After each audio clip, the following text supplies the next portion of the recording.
Good afternoon, everyone. My name is Gary Allen. I'm the president of the Maryland Forestry Foundation. It's our pleasure to present this series called Framing the Future, a focus on issues that will articulate our understanding and ultimately affect decision-making in forestry in Maryland in the years ahead. Each of these issues are selected because of the growing interest and concern about some of the issues that lie before us. It's our pleasure to host these sessions. I want to remind all of you that they are being recorded. They will be put on the foundation website for later viewing by any of those of you who may miss today's presentation. We're pleased to have a really excellent panel today, and it's my pleasure to introduce the moderator for today's session, and in fact, all of the sessions, one of our former Mel Fellows. It's our higher education fellowship program that we support, and our very first fellow was Megan Carr, currently employed as a urban forester in the city of Baltimore. So let me turn it over to Megan, and she can introduce the panel as the program unfolds. Thank you very much, Megan. All right, thank you, Gary, and thanks for everyone for joining us today. We're looking forward to a discussion. So in addition to focusing on forestry specifically, we also touch on sustainability more broadly in this series. And today's topic is really right at the nexus of forestry and sustainability, as we're going to be discussing the role of biomass in future applications for clean energy. And to do so, we're going to have three experts in the field today. First off, we're going to be joined by Maura Ross. As the Wood Energy Coordinator at the Maryland Clean Energy Center, Maura Ross helps transition facilities with fossil fuel boilers to advanced wood energy systems. Through the USDA Wood Innovations Grant, she leads the state wood energy team and assists in prioritizing facilities through her self-developed vetting system. Maura holds degrees in energy engineering from Purdue University and environmental studies and music from Butler University. Her co-authored peer-reviewed paper on communication between climate scientists and policymakers can be found in the Journal of Technical Writing and Communication. As a West Virginia resident, she is the chair of West Virginia for Sustainable Development and the West Virginia Sierra Club Executive Committee. As Maura is presenting, if you have any questions for her, please enter those in the Q&A box, which you can find at the bottom of your Zoom window, and we'll address those questions at the end of our session. So Maura, over to you. Okay. Thank you so much. As Megan mentioned, I'm Maura Ross. I'm the Wood Energy Coordinator for the Maryland Clean Energy Center. I work through the USDA Wood Innovations Grant.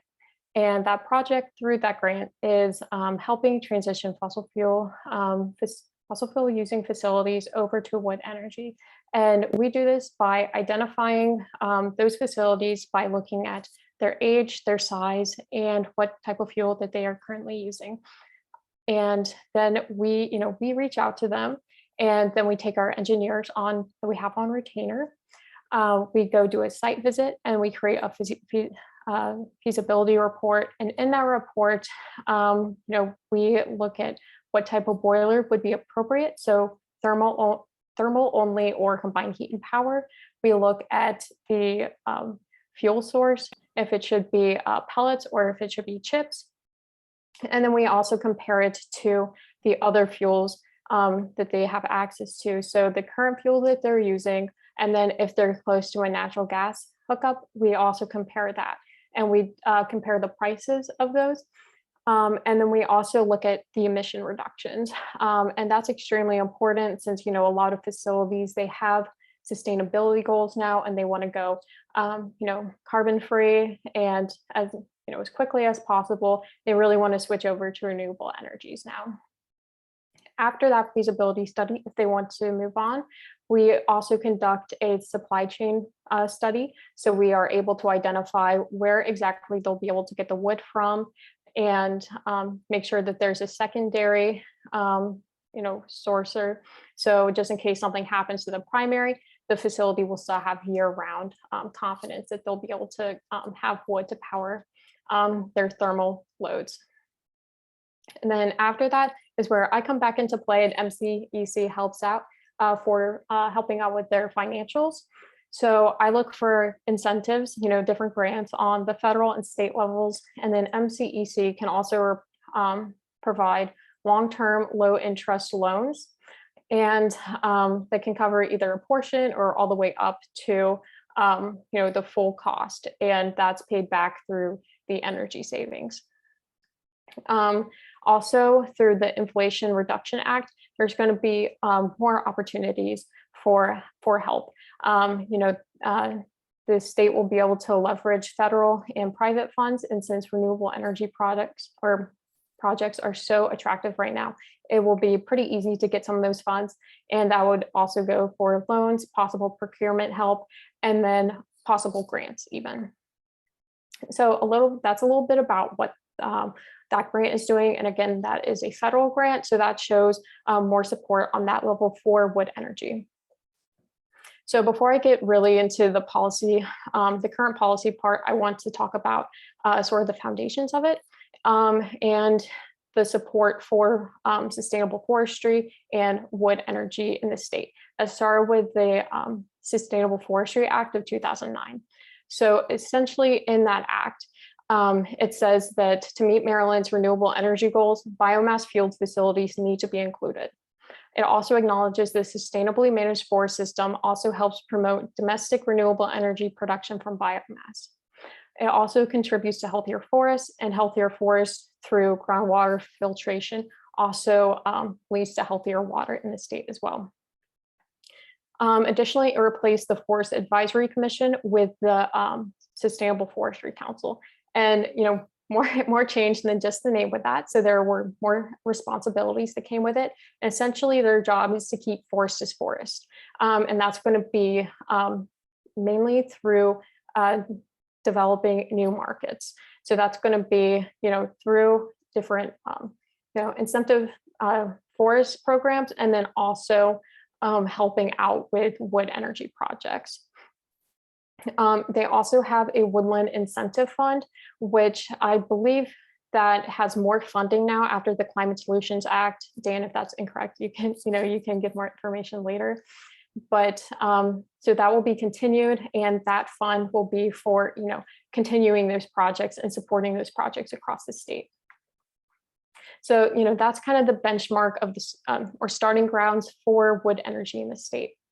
So jumping forward to current legislation, we're going to be focusing on the Renewable Energy Portfolio Standard and gaining thermal renewable energy credits.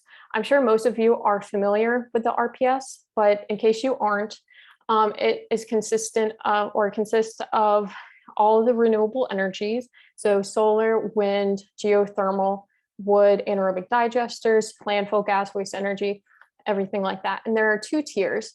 Wood energy is included in tier 1, both as generating electricity and generating thermal energy. So for generating electricity, that's in case a power plant wants to switch over to wood energy, or if a smaller facility wants to use combined heat and power and they want to take advantage, or they want to gain some extra credit from that power.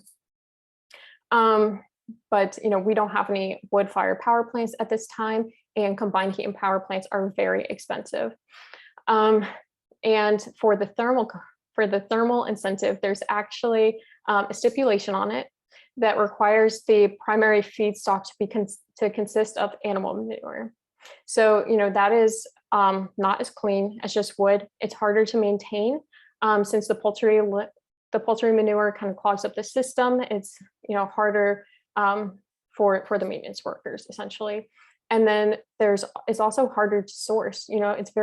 Poultry manure is very prevalent in southeastern Maryland, but up on the western side, it's not that common. So it would make it more expensive essentially.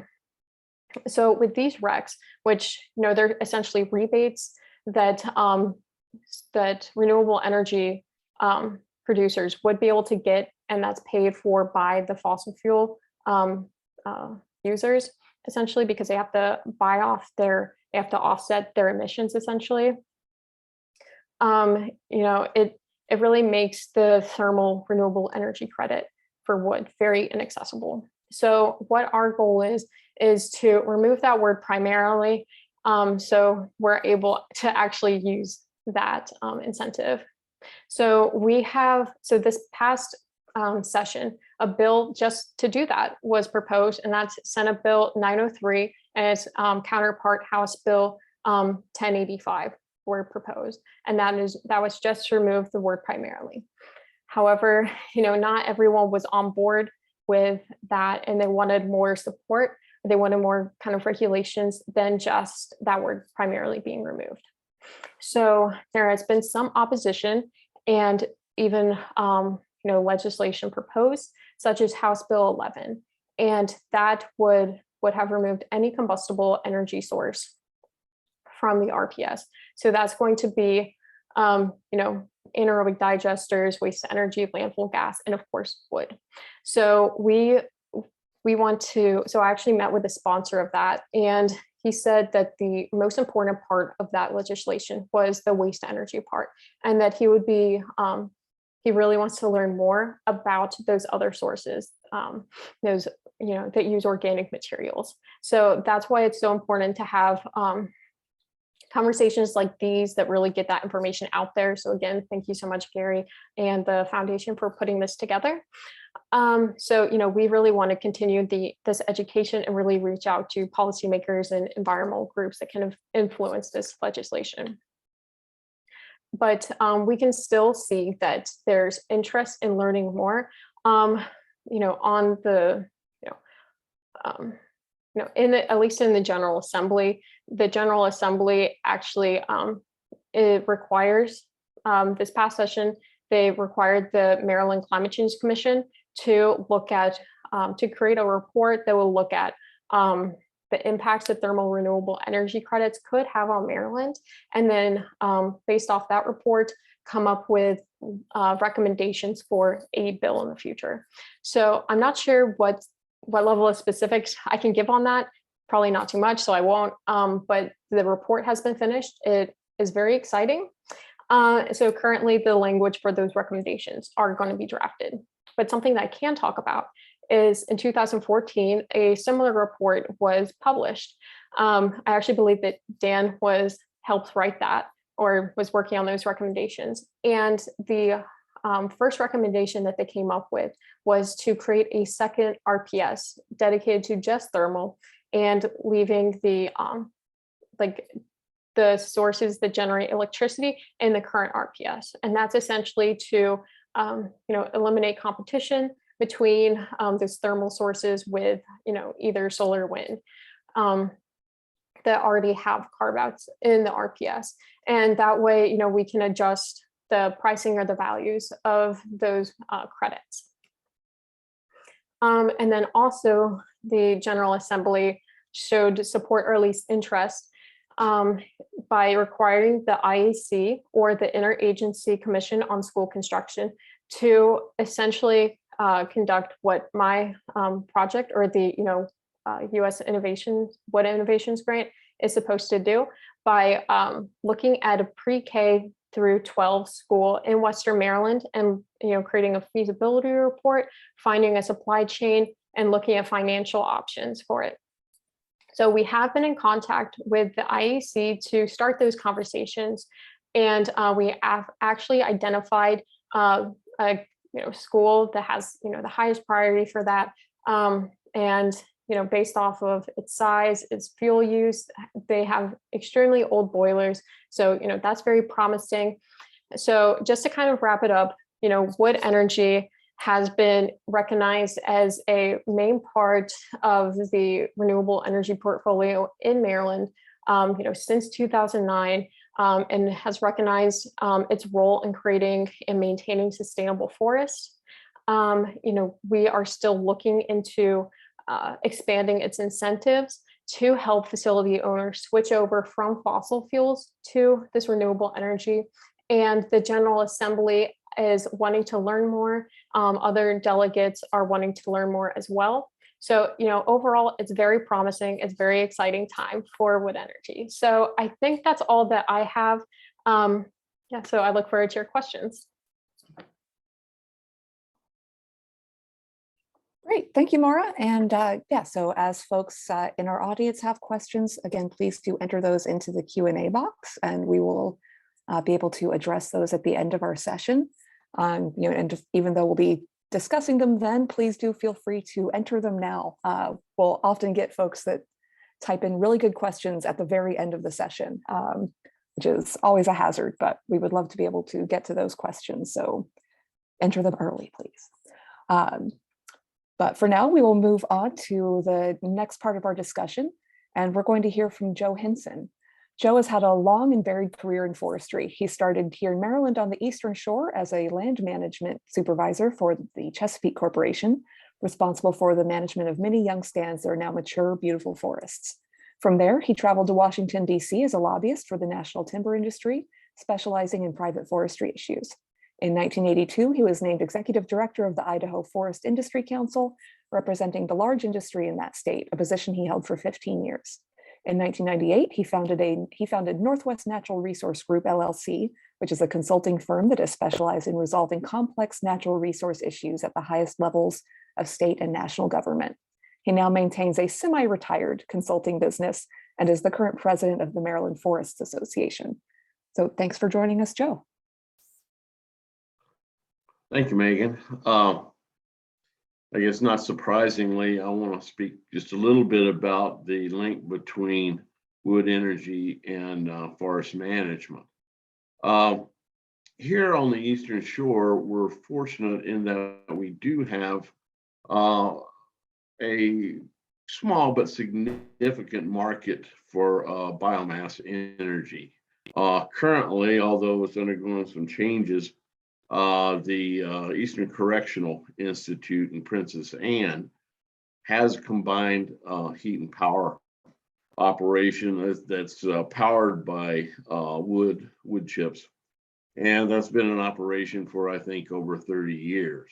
It's transitioning to natural gas. They haven't completed that yet, but probably will within a year. The amount of wood that facility uses amounts to about 1,000 acres a year of timber stand improvement in the form of taking trees that would otherwise have no market. They're small, they're suppressed within the stand, they're species that have no other commercial value, and we can take those, chip them in the woods, send them to ECI and convert them to energy. The other operation that's energy related, well, there are really two. One is a commercial firewood operation in Federalsburg. And you've seen those little bundles of wood that you buy at 7-Eleven or someplace that are outrageously priced. Well, this operation in Federalsburg produces about 1 million of those little bundles a year, and they're shipped all up and down the East Coast. And again, that's wood that would otherwise not have a home. It's smaller, it's hardwoods, and you remove those as a way to improve the residual stand. And then the third one is a small wood pellet operation in Pocomoke City. And those pellets are marketed in bags through Tractor Supply Company, again, all up and down the East Coast and Midwest. And these are for home heating. And it's a new operation developed to fill the void that we knew we would have when ECI converted to natural gas. But it's up and running and doing very well. So I want to just share some pictures here.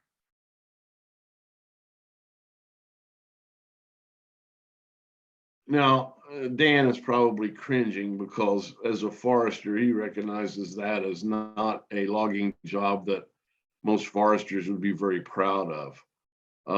It was a primarily pine stand with a hardwood understory. And so the pine was logged, and this is what's left. The contractor that did this did not have a market for this wood. It's essentially a clear cut, frankly. But there's so much hardwood there left, and you can see it's not very high quality. So that's not a good basis to start your future stand. Over time, some of these trees will grow and they'll be larger, certainly, and there'll probably be some pine reproduction naturally that comes up within it. And so it'll produce a mixed stand, but it's not going to grow as well and as healthily as it would were all that material removed and put to a use. So right now, it's forming a very poor basis for a future stand. And frankly, it's a wasted resource. We could have used that for energy. Let's compare that with one more picture.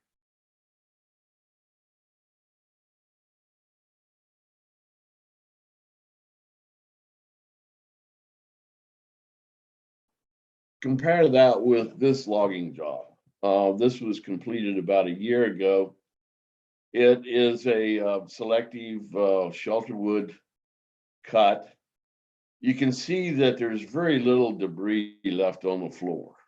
That's because all of it was hauled out and chipped and turned into an energy product. We had a market for wood energy for this stand. And so the landowners benefited from it because they got paid for all that material on a per ton basis. And the trees that are left there are going to provide the seed source for the new stand. And you can see they're pretty good trees, pretty straight, pretty tall. We didn't take the best and leave the rest, just the opposite. We took the worst and left the best. And I can tell you, I was just up there. It's gone through one growing season now, and I can tell you the regeneration of mixed pine and mixed hardwoods is coming along very nicely. I think there's something like 8 species of trees in this particular stand, and wildlife is loving it, and as a forester, we love it. So that's the difference between stands and forest management when you have a market for wood energy and when you don't. The last picture I'd like to show you is the other source of wood for energy. And that's typically what we refer to as waste wood. This is associated with a small sawmill. And it's the slabs and edgings and broken pieces of wood and limbs and that sort of stuff that comes to the mill. And some of it has a home in terms of being made into garden mulch.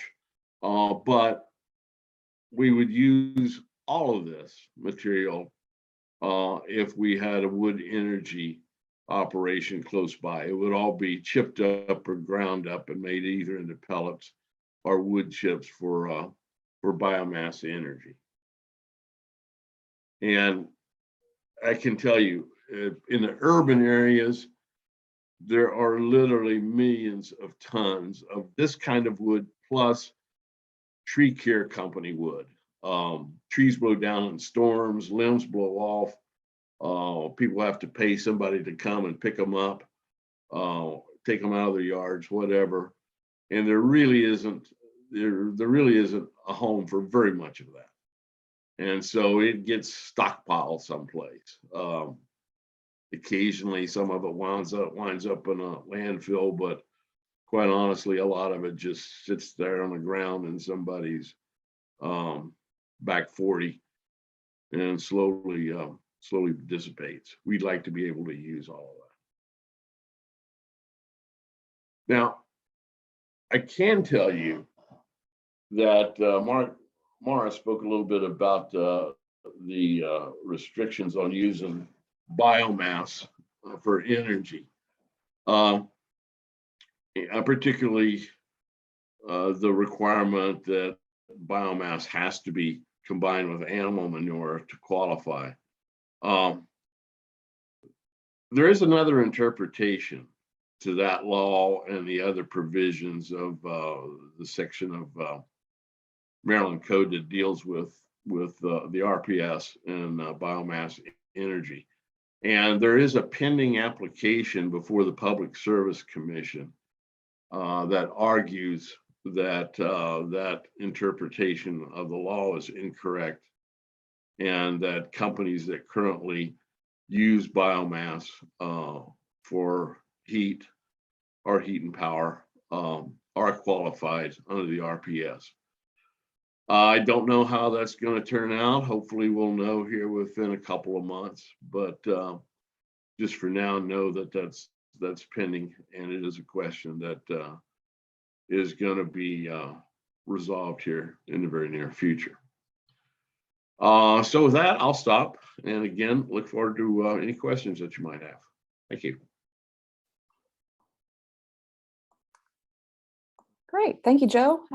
Yeah, and so for folks who are interested in urban wood waste streams, stay tuned. We're hoping to talk about that a bit more coming up soon. I'll shout out the Baltimore Camp Small program. I've got a raised garden bed built from urban street trees in my front yard right now.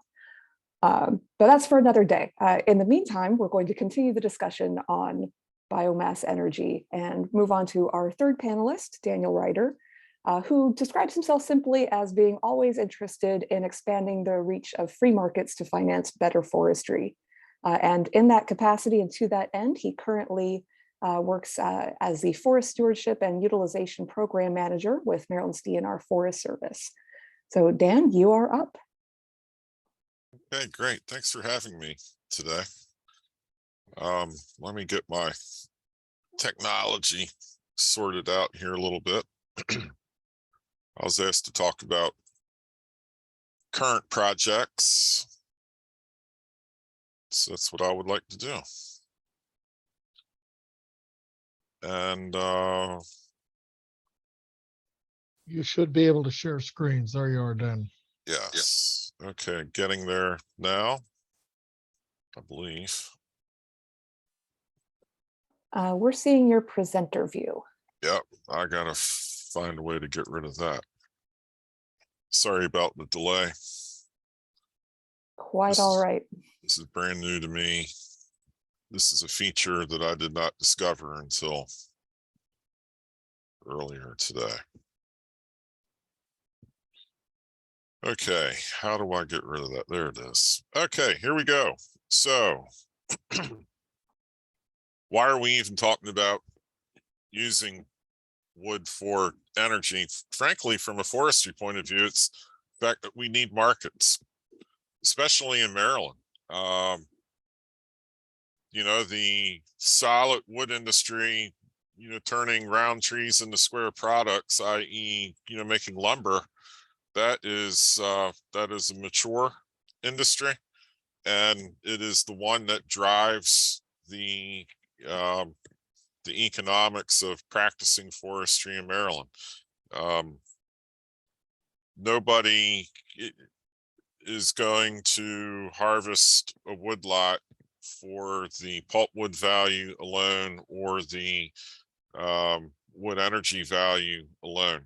The promise of forestry and the ability to finance forestry, it's all driven by the value of lumber and veneer. So to that end, our forest economy is driven by the lumber and veneer markets.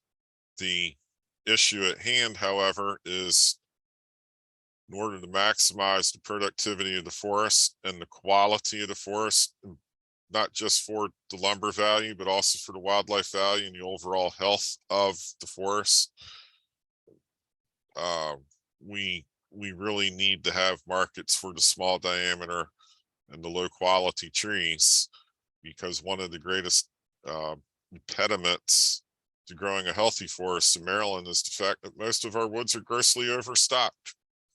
They're overstocked with trees of small diameter, poor quality, and species that aren't nearly as beneficial to wildlife and forest value as the other species that we'd rather see. Another good thing about wood energy is you know, unlike some other forms of renewable energy, after the plant is built, the jobs stay. You know, on a wind farm, you get a nice impulse of jobs during the construction phase. Same dynamics at play with the solar farm. And then after the facility is built, most of the jobs go away. With wood energy, you know, what you end up doing is you create an economy locally. And so it's not just the person maintaining the facility, but somebody's got to harvest the fuel. Somebody's got to deliver the fuel. You're going to have contractors coming in periodically to help you maintain the plant, et cetera, et cetera. So the jobs stay, and all of the expenditures related to that facility, most notably the fuel itself, are all made locally, and the dollars stay local. So when you're energized with fossil fuel that's delivered through a pipeline that originates in the Gulf of Mexico, most of your fuel expenditures ends up in, you know, somebody else's economy. When you're energized using wood, most of your fuel expenditure, if not all of it, stays right there in your local economy. The other nice thing about wood that I don't think is championed strong enough is the benefits to carbon and climate. You know, this is a pretty basic concept to understand. The less fossil fuels we consume, the less fossilized carbon we're injecting into the atmosphere. Wood energy is carbon-based. No getting around that. No need to get around it. It's biogenic carbon. The balance sheet it's difficult to prove, but it's simple to understand. And that is, as long as you're growing more forest than what you're consuming, you're doing a good job with carbon. And to the extent that wood energy that would be developed in Maryland would be utilizing, for the most part, wood that's already been cut, but would otherwise be wasted. Now we're capturing that carbon in a controlled process. We're putting that carbon to effective use. We're displacing fossil carbon in the process, and we're avoiding the slow release of methane through the normal decomposition process. Methane, by the way, is one of the worst greenhouse gases. So to the extent that we could help mitigate against that, why not? And that I'll conclude this slide with exactly that. It's not so much, well, I think asking the question why is a very legitimate and important question to ask. I think a better question, one that gets more close to the heart of the issue, is, well, why not? We can discuss that at another time, because today we're talking about what are we doing. Before we get to that, I think you almost have to really look at the underlying driver for pretty much everything that we're talking about. Reaching aspirational goals is always much more successful when those goals line up with an economic motivation as well. This slide clearly demonstrates that. The print might be a little bit too small to read, so let me interpret for you. The green line at the bottom of the graph is actual wood prices across time, about 15 years worth of time, and you don't see much variation. All the other lines that you see squiggling around all over the place are various forms of fossil fuel, that being propane, oil, and gas. They go up, they go down. They generally remain high. And the most important aspect to this graph is look at the variability. If you're trying to budget for your energy, how do you do that when you look at that graph? The only way that you can do that effectively is to hedge your bets. And by hedging bets, you're tying up capital that you could otherwise put to effective use for other goals that you might have. Let's say that you're trying to manage a school and your school budget says, well, we absolutely cannot run out of heat. So let's make absolutely positive that we have enough money to ensure that we never run without heat. And while we're tying up that capital, that means that we're not allocating money so that we can, put more, I don't know, whiteboards in the classroom or some other need. Whereas with wood energy, it's very predictable and reliable. And if you're a budget master, I think I would rather have the green line than all those other lines. Now, why do we think that this might work? And again, that ties back to that question of, well, why not? And to prove this point, let's go to the other end of the planet, to a country called Austria. And by the way, Austrian forests, if you look at the data, basically Austria is a mirror image of Maryland. We have the same percent forest cover. We have the same age class distribution. Actually, theirs is a little bit better than ours, meaning they have more younger forests than we do. We're heavily skewed to overage forests. Their age class distribution is more balanced. Their average woodlot size is about the same as ours. I mean, you pick a metric, it's almost a mirror image of what we have. And then that also holds true with their population. Their distribution of the population in the landscape. They have highly densely populated cities and lowly populated rural areas. And the distribution of that is nearly identical to what we have in Maryland. The age class distribution of their citizens is the same. The distribution of wealth amongst their citizens is the same. It's other than the language and obviously some culture and obviously some, politics. It's an extremely similar dynamic. So why do I drag you all the way through that? Well, just to prove the point that it's possible. Slide that you see in front of you represents all of their wood energy facilities spread out throughout their nation. The small circles are thermal plants, the larger circles are CHP, combined heat and power. Now, what's interesting about this is in 1990, they didn't have any circles on the map.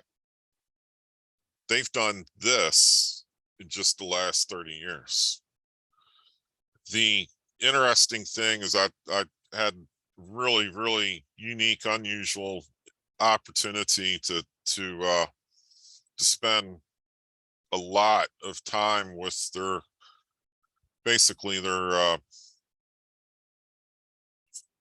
number 2 forester in the country, who spends a lot of his attention on the energy markets.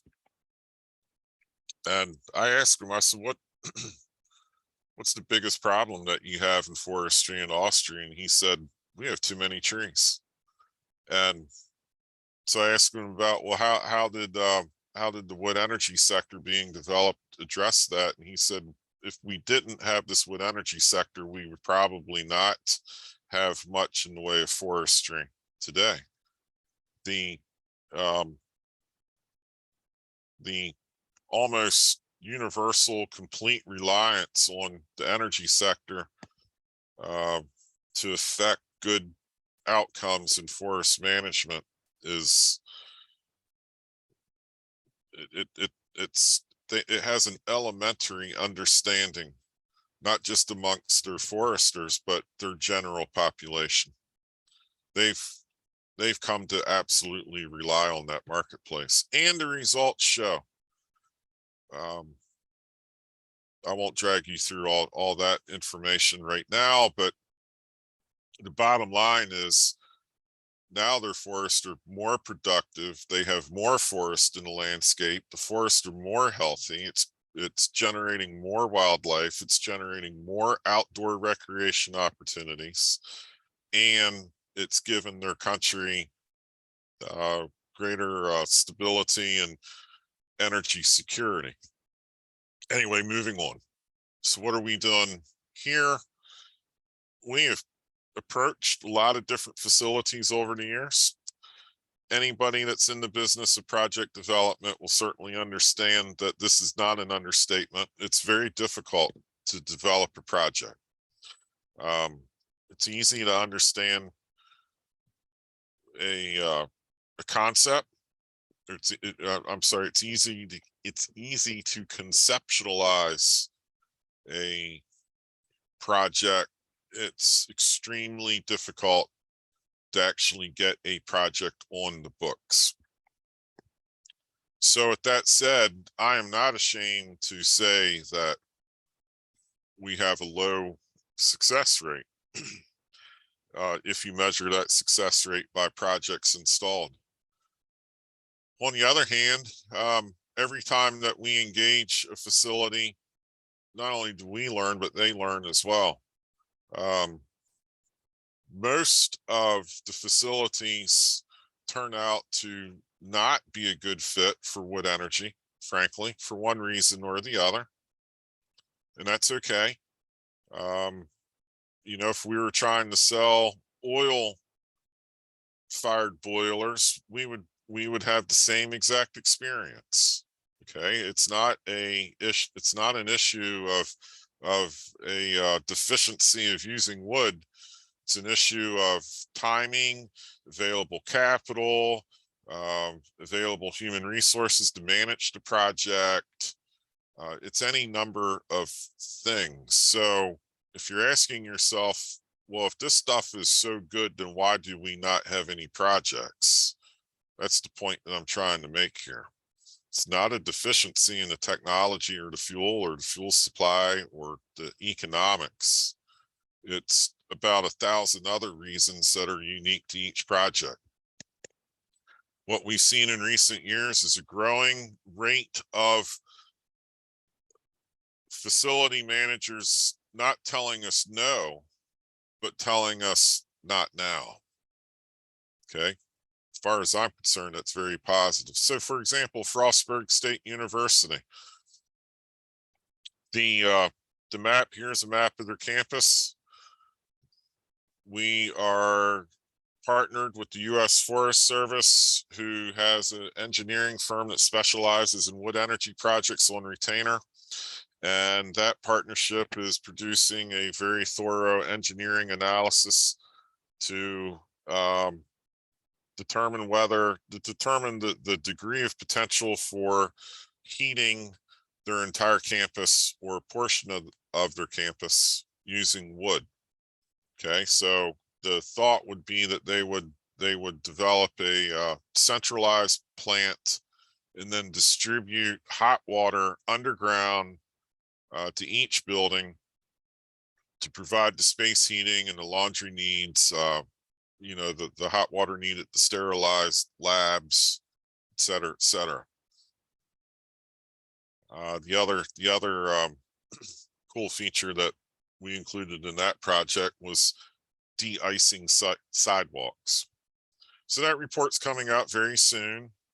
If not today, as a matter of fact, probably one day next week. And then Frostburg's anxious to see it. Frostburg's going through an energy revolution on campus, and they're pretty excited about the prospect of addressing their thermal load in addition to their electric load. And then they understand that if they made that investment, how great of an impact that would have on the region's economy. So they have a lot of motivations for taking a serious look at converting to wood. Another project that we're looking at, right around the corner, Allegheny College. Allegheny College, most of you know, is a 2-year college, has multiple buildings on campus. They recently converted most of those buildings to natural gas, and they have a preponderance of geothermal on campus as well. So again, utilizing the U.S. Forest Service engineering team, we're looking forward to finding out what, if any, opportunities there would be for adding wood energy to that mix. Generally speaking, it doesn't make sense to rip out a brand new oil-fired or gas-fired system just to replace it with wood. In this particular case, I think what we'll find is that there's actually a good economic case, not to tear out any of their recent investment, but to add wood alongside it. Time will tell. But anyway, we're looking at that. One of the motivations that Allegheny has is they have one of the best forestry technician schools in the country. They absolutely understand the linkage between forest markets and forest health. You know, they're fans of forestry, so they just inherently understand the value of using wood as energy. So they're exploring their ability to join the team, so to speak. DNR itself,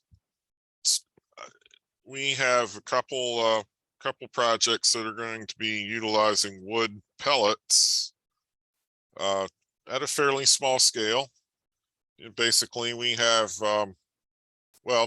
we have a fish hatchery in Garrett County that has a large maintenance shop, and that maintenance shop is long overdue for some upgrades. So moving into those upgrades, we're going to lead off with a brand new pellet system.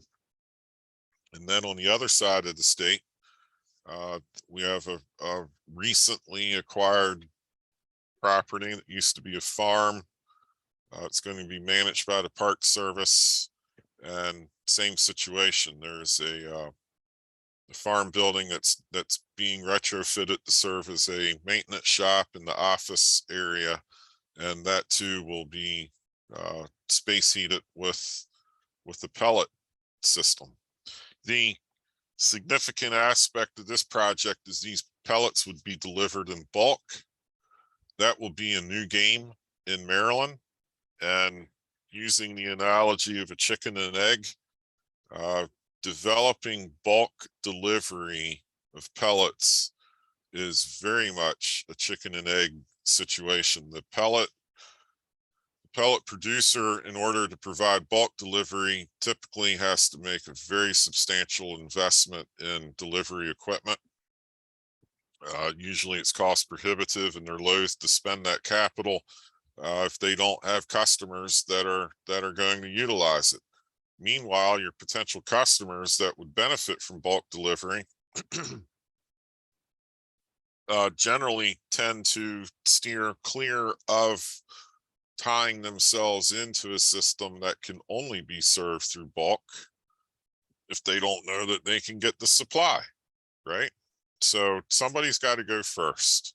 And that's a very legitimate role of government. DNR is stepping up to the plate, and they're saying, yep, we'll be first. So we're pretty excited about this. Yeah, granted, the projects themselves are pretty small, but what we're hoping is that somebody's got to go first. That'll be us.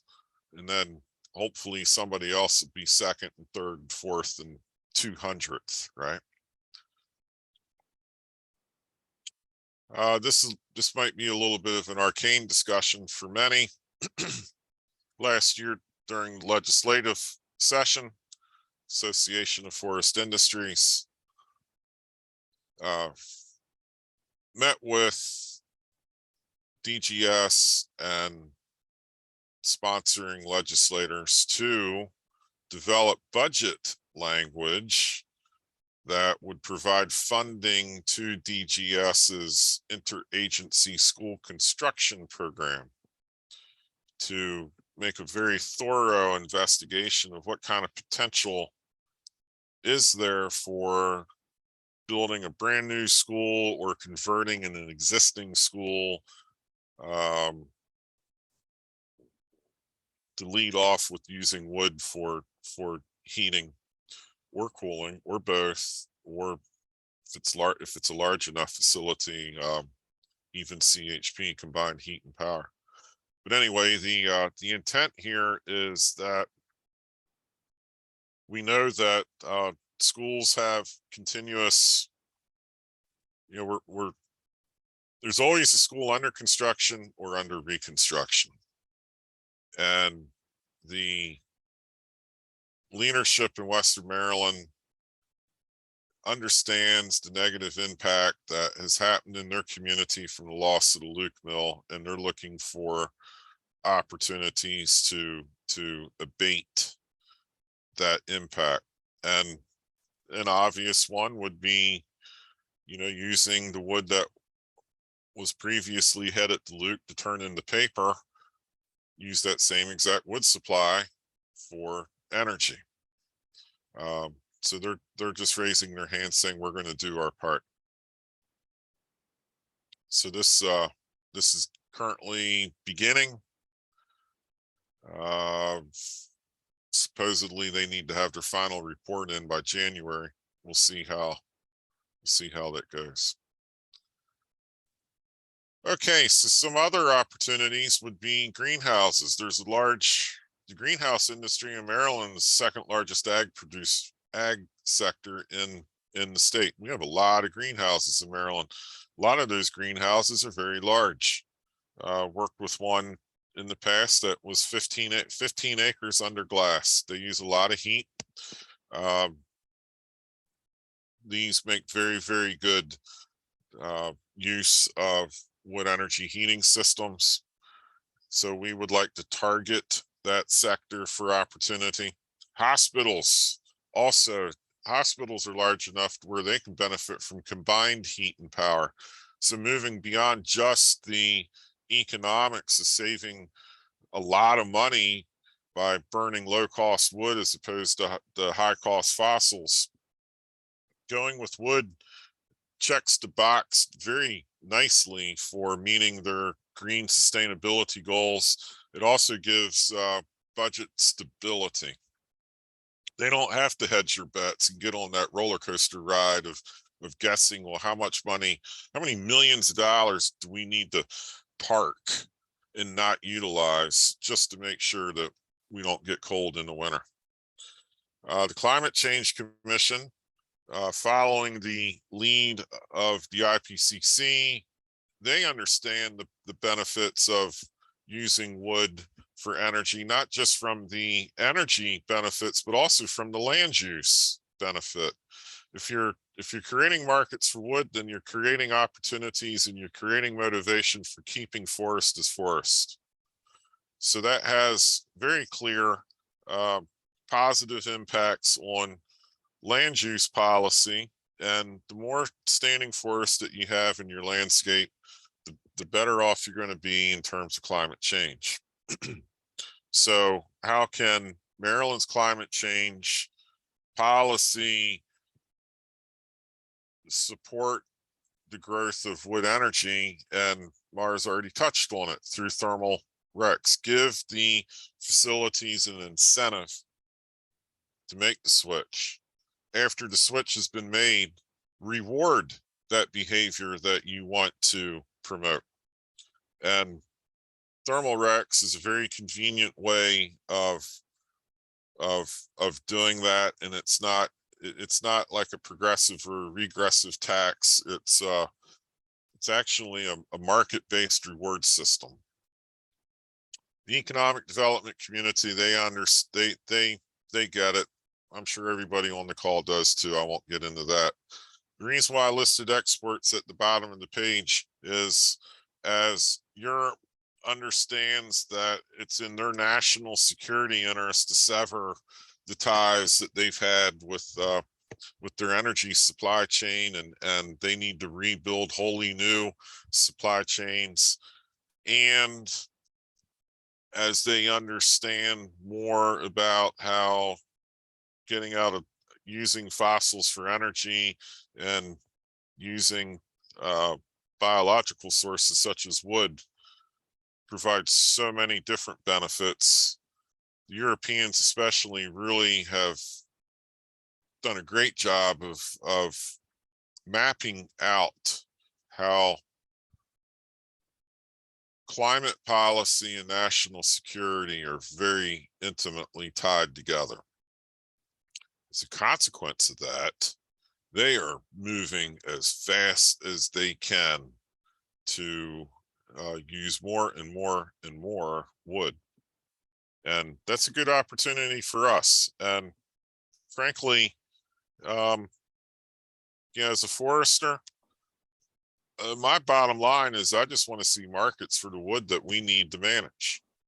And, if we're not going to develop those markets locally, which would be the preferred option, I'm very happy to work with somebody on the other side of the planet that would like to offer their market to help us finance the hard work that needs to be done in our woods.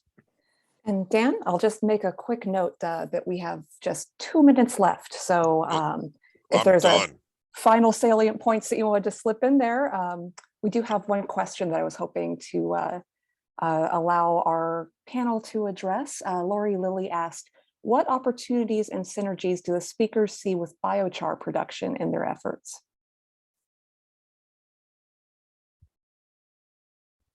Well, as far as I'm concerned, biochar would be another form of energy, but really the benefit that as a forester, what I'm looking to biochar for is creating that market opportunity.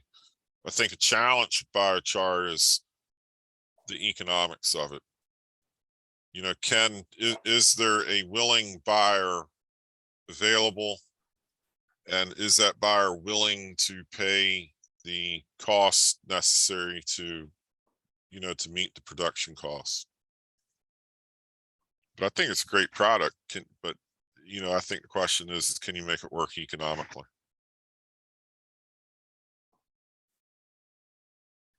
Okay, and with that, it is 1:59, so we just have a few seconds left, and I'll take some of those to thank our panel again for 3 excellent presentations. I certainly learned a lot.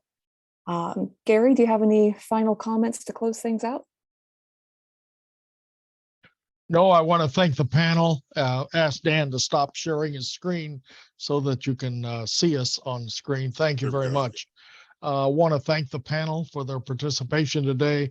I thought you guys did an excellent job of outlining the issues and the challenges.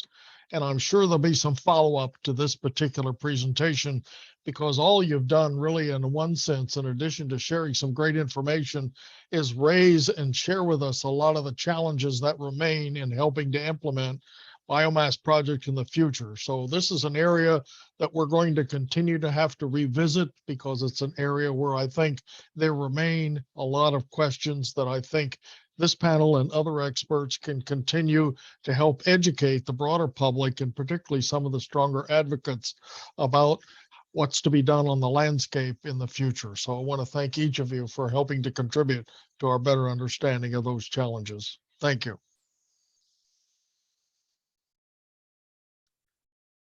And with that, Megan, I am going to close the webinar. Is there anything you want to conclude with? No, I'm all set. Thanks again to our panelists and for everybody who joined in today. Thank you, folks. And remember, it will be recorded and mounted probably in the coming month on our website. Bye-bye.